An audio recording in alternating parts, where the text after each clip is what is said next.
et internationales, particulièrement ceux qui nous suivent sur les réseaux sociaux présentement. Dire que j'ai souhaité aujourd'hui communiquer d'abord avec le peuple de Dakar en particulier, mais en général avec le peuple sénégalais, sur une volonté manifeste depuis un certain temps de vouloir diaboliser la coalition Taxawu Sénégal, son leader, le candidat à l'élection présidentielle du 25 février 2024, M. Khalifa Ababacar Sall, ainsi que certains responsables de premier plan de cette coalition. Avec votre permission, je reviendrai sur ce qui s'est passé hier lors de l'installation du nouveau bureau municipal de la ville de Dakar. Je voudrais d'abord dire que nous avions été installés à la tête de la ville de Dakar depuis maintenant plus d'un an. Et lors de cette installation, nous avions procédé, bien sûr, à la composition du bureau municipal, composé de 18 adjoints, tous élus au suffrage universel indirect, ainsi que du maire, adjoint spécial à la ville de Dakar pour le compte de la commune de Gorée. Comme vous le savez, je suis le maire de Dakar et je suis homme. Dans mon entendement, j'étais élu au suffrage universel direct et que ceux qui venaient par le suffrage indirect n'étaient pas élus au même titre que moi. Donc c'est la raison pour laquelle, après mon élection au suffrage direct, lors de l'installation du bureau municipal, nous avions, sur ma demande, et je le répète, sur ma demande exclusive, nous avions insisté pour que le poste de premier adjoint puisse revenir à nos colistiers du parti PASTEF, avec qui nous partageons jusqu'à présent la même coalition, la coalition du peuple, Yewwi Askan Wi. Et le premier adjoint de l'époque se trouvait être le responsable PASTEF du département de Dakar. J'ai souhaité qu'il puisse occuper ce poste. Cette décision a été heureusement ou malheureusement attaquée en justice, et une décision de justice rendue par la Cour d'appel, en l'occurrence l'arrêt numéro 36, qui ordonne la reprise de l'élection du bureau municipal pour non-respect de la parité, nous a été notifié, et je souhaiterais dire à ceux qui refusent de traiter aujourd'hui l'information de façon objective, qui versent plus dans l'émotion, dans la passion et dans la sensation, que nous vivons dans une république. Et dans une république, les décisions de justice s'imposent aux citoyens que nous sommes, quels que soient nos rangs, nos grades et nos titres. Je voudrais dire qu'en tant que maire de la ville de Dakar, j'ai ce qu'on appelle le contrôle de légalité qui s'impose à moi. Je voudrais dire aujourd'hui que quand je reçois une décision de justice que je refuse d'exécuter, le préfet de Dakar, de par le Code général des collectivités locales, qui est une loi, a le droit de faire imposer la loi. Je vous donnerai un cas de jurisprudence.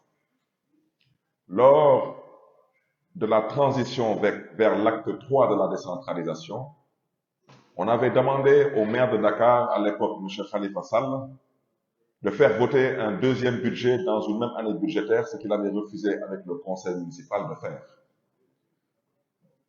Je rappelle au passage que c'est le préfet de Dakar, tout seul dans son bureau, qui a repris le budget de la ville de Dakar et qui l'a imposé à la ville de Dakar. Je voudrais dire aujourd'hui que si je me lève demain en tant que maire de Dakar, je refuse de payer des salaires, le préfet de Dakar fera payer les salaires à ma place. Je rappelle que si demain je refuse de donner des subventions à l'ODECAV ou que je refuse de donner des bourses à des jeunes Dakarois demandeurs de bourses, le préfet de Dakar a le pouvoir de le faire à ma place. Donc, je voudrais dire à ceux qui sont en train de verser dans la contre-information, c'est de ça qu'il s'agit, qu'ils sachent que cette décision de justice, l'arrêt numéro 36 rendu par la Cour d'appel, s'impose au maire de Dakar que je suis, s'impose à tout le conseil municipal de la ville de Dakar. Et que si on refuse de s'y soumettre, le préfet de Dakar a le pouvoir de faire ce qu'il a à faire. Donc, je voudrais d'abord que cela soit clair. Qu'est-ce qui s'est passé?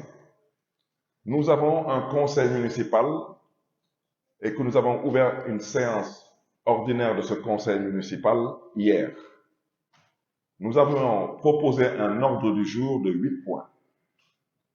Et parmi ces 8 points, il y avait le point qui consistait à reprendre la composition du bureau municipal. Je rappelle que cette composition du bureau municipal se fait par un vote, ce n'est pas par une nomination.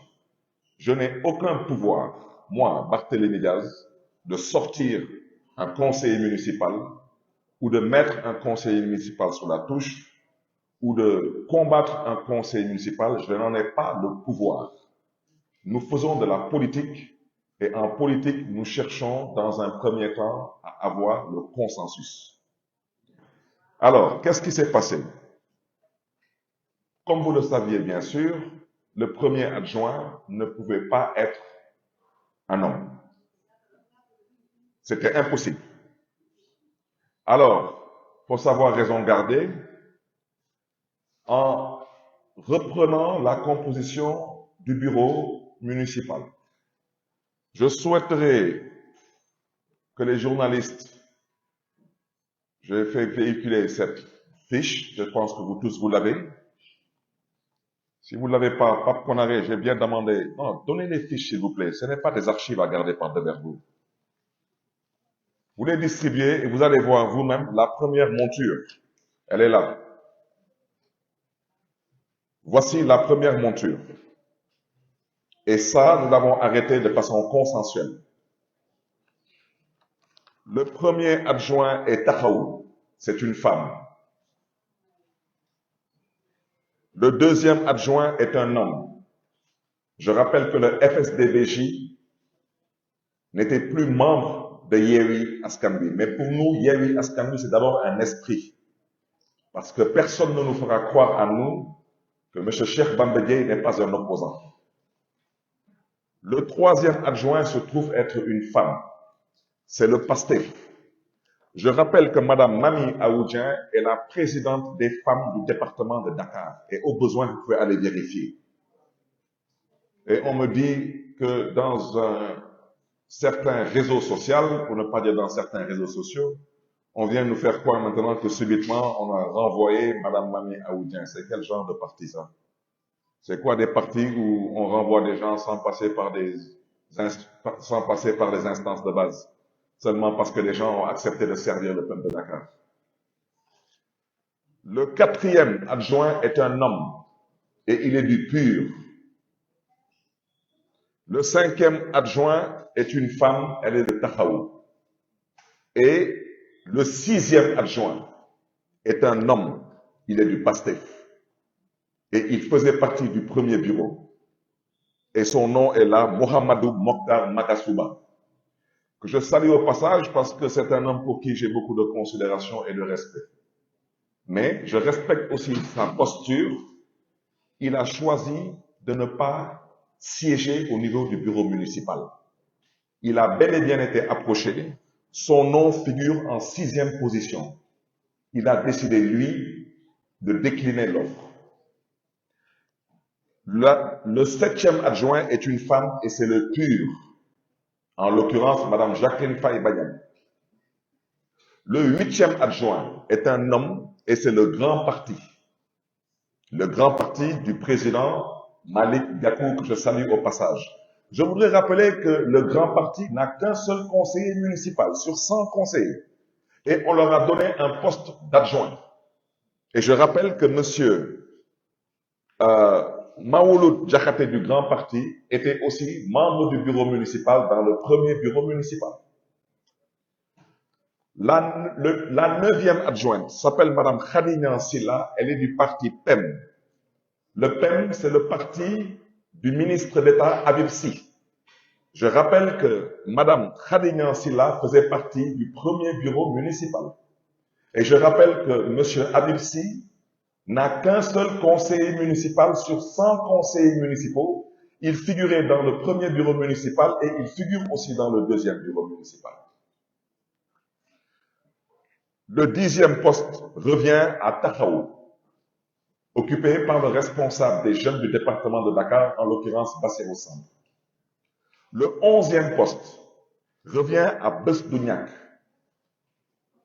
de notre tonton Serigne Mansour Sy Djamil, représenté par Madame Aïda Niang. Et sur 100 conseillers, je peux vous dire qu'il y a à dire et à redire. Mais Madame Aïda Niang s'est investie personnellement avec tous ses camarades du département de Dakar au niveau de Besdouniak pour faire triompher notre liste.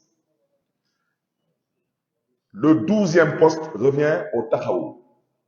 Le 13e poste revient au parti 7 du ministre Moustapha Guirassy, représenté par Madame Madina Adital. Et sur 100 conseillers, le parti 7 n'a qu'un seul conseiller. Et je peux continuer comme ça. À la 17e place, vous avez Madame Zaleh Carmeline Eva Kassoka, du PASTEF, que je salue au passage, et pour laquelle je réitère mon respect et ma considération. Et je respecte sa posture. Elle a aussi décliné le siège. Et je rappelle qu'elle aussi était membre du premier bureau. Alors, il faut qu'on sache raison garder. Parce que vous savez, nous, la différence entre nous et certaines personnes, c'est que nous, on parle français. Alors, ceux qui ne parlent pas français devront aller ouvrir le dictionnaire et regarder la différence entre éviction et bouderie. Éviction, c'est quelqu'un qui est éjecté, évincé d'un bureau municipal. La bouderie, c'est celui qui boude. Le bureau municipal de la ville de Dakar, ce n'est pas un jardin d'enfants. Et le conseil municipal de la ville de Dakar, ce n'est pas non plus une garderie d'enfants. Nous sommes là pour servir le peuple de Dakar. Nous allons le dire clairement et à haute et intelligible voix. Nous avons pris, nous, l'option de servir le peuple de Dakar dans l'unité, dans la solidarité, mais aussi dans la responsabilité. Je prends à témoin la conférence des leaders et je prends à témoin tous les 100 conseillers de la ville de Dakar. Lors de l'élection et de l'installation du premier bureau municipal, chers amis, il avait été retenu devant vous tous, vous êtes des témoins, la présence de la coalition Benno Bokk Yakaar dans le bureau municipal. Pourquoi? Parce que le conseil municipal de la ville de Dakar, c'est 100 conseillers municipaux. Benno Bokk Yakaar, à elle toute seule, c'est 33 conseillers. C'est le tiers du conseil municipal. Je viens de vous citer des partis qui n'ont qu'un seul conseiller sur 100 conseillers et qui sont membres du bureau. Et qui sont membres de Yewwi Askan Wi. Le grand parti du président Malick Gakou n'a qu'un seul conseiller. Il est membre du bureau municipal. Membre de Yewwi. Le parti du ministre d'État Habib Sy n'a qu'un seul conseiller sur 100 conseillers. Ils sont aussi membres de Yewwi Askan Wi, ils sont membres du bureau municipal.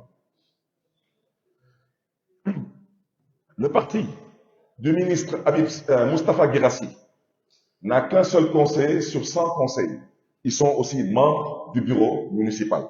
Et ils étaient tous membres du premier bureau municipal aussi. Hein. Rien n'a changé. Aujourd'hui, nos collègues du PASTEF, en l'occurrence, notre ami Mokhtar Magasuba et notre grande sœur, Madame Carmeline Kassoka, ont décliné les propositions qui leur ont été faites. Ils ont refusé de siéger pour le compte et le nom du PASTEF. Maintenant, le pourquoi, pour aller leur poser la question, je le répète, ce n'est pas une garderie d'enfants ici.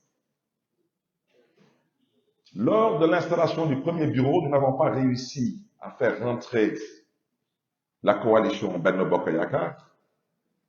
Nous avons réussi à les convaincre dans le cadre de l'installation du deuxième bureau municipal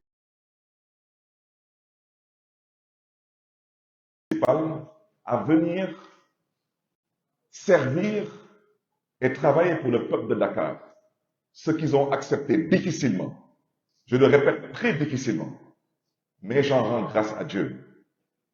Parce qu'une fois l'élection derrière nous, il n'y a plus de parti politique. Ce qu'il y a, il n'y a qu'un seul parti politique. Ce parti s'appelle le peuple de Dakar. Et nous avons voulu être beaucoup plus ouverts. En quoi faisant? En invitant aussi nos amis qui sont conseillers et conseillères à la ville et qui sont venus par le biais de la liste Wallu Sénégal du président Abdoulaye Wade. Nous avons invité M. Mohamedou Diop, communément appelé Ahmed Diop, qui vient de la liste Wallu de la commune de Biscuiterie, à bien vouloir aussi intégrer le bureau municipal. Donc, ces deux postes que nos amis du PASTEF ont rejetés pour des raisons qui leur sont propres, et je le répète, nous respectons leur posture. Parce que nous ne sommes pas en religion, nous sommes en politique. Ce sont ces deux postes que nous avons donnés à Benno et à Wallu. Alors, il faut qu'on puisse au moins se dire des vérités, et c'est la raison pour laquelle j'aimerais parler au peuple sénégalais. Parce qu'il y a ce que je considère comme étant de la calomnie politique. Alors, la calomnie politique, je ne donnerai pas ma définition de la calomnie, je vous inviterai à ouvrir le dictionnaire. Dans le petit Larousse, la calomnie est définie comme c'est la critique injustifiée, inventée avec le dessein de nuire à la réputation ou à l'honneur, ou c'est une accusation mensongère. C'est de ça qu'il s'agit. On ne peut pas aujourd'hui, parce qu'on est dans une situation difficile, une injustice que nous avons vécue bien avant eux, une situation que nous avons connue bien avant eux, et vous êtes tous des témoins, vouloir aujourd'hui dire, parce que peut-être nous allons être empêchés de pouvoir continuer à évoluer sur le plan politique, toutes les personnes qui ne sont pas prêtes à se soumettre à notre volonté, qui ne sont pas prêts à nous soutenir, qui ne sont pas prêts à oublier leurs ambitions, ces gens sont des traîtres. Je m'adresse au peuple de Dakar. Je ne polémiquerai avec personne.